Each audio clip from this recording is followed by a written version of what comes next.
Good evening, everyone. I'm Brad. And I'm Desmond. Welcome to this week's episode of the Bally Times Media Watch.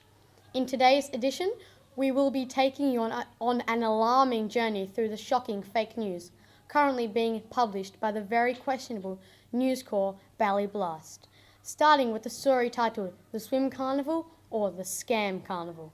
The recently composed article from Bally Blast made the outrageous claim that the sports coordinator, Miss Duncan, personally handicapped Mr. Brainy and Mr. Hartog out of the contention in the famous staff swimming race, as she was apparently sick and tired of them winning the race year after year.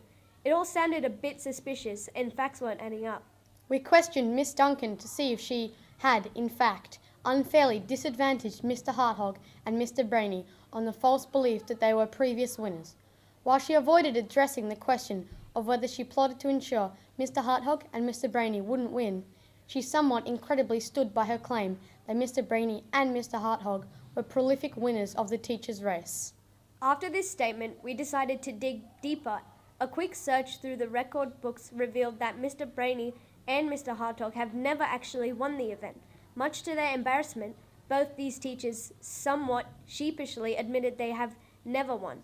This raised further questions as to why Miss Duncan would lie.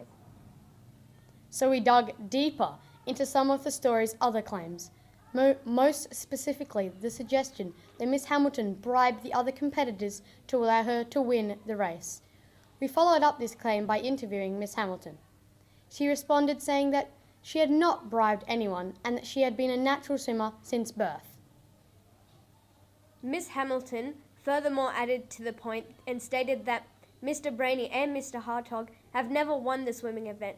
The reasons for the deception of this article are still unclear, but the integrity of this story is flimsy and their sources were inconsistent and unreliable. This is fake news. The news article, which raised our eyebrows, is one about the canteen, which according to the Bally Blast only offers food which will cause people to gain weight and decline in health. The article claims that the canteen food is so unhealthy that it is causing obesity.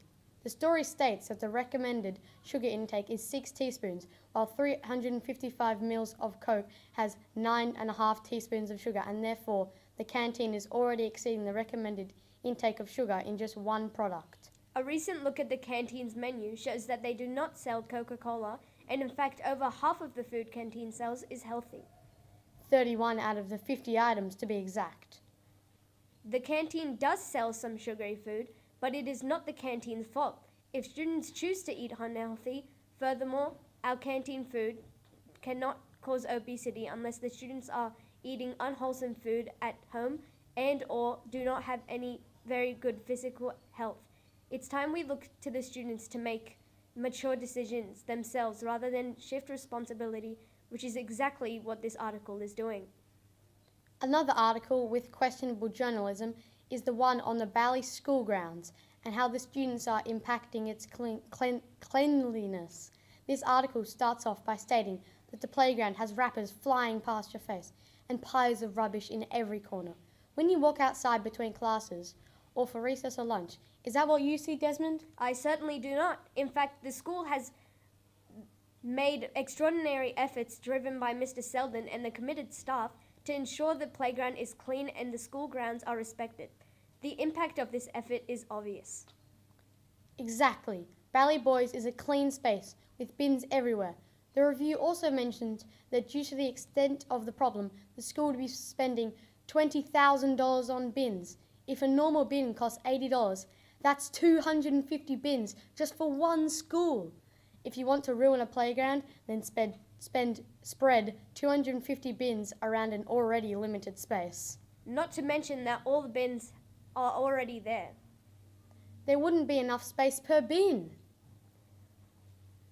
Well, it doesn't end there. Unfortunately, Bally Blast also produced a story claiming that the Bally Boys' grades have plummeted recently due to the sleep deprivation and eating unhealthy breakfasts.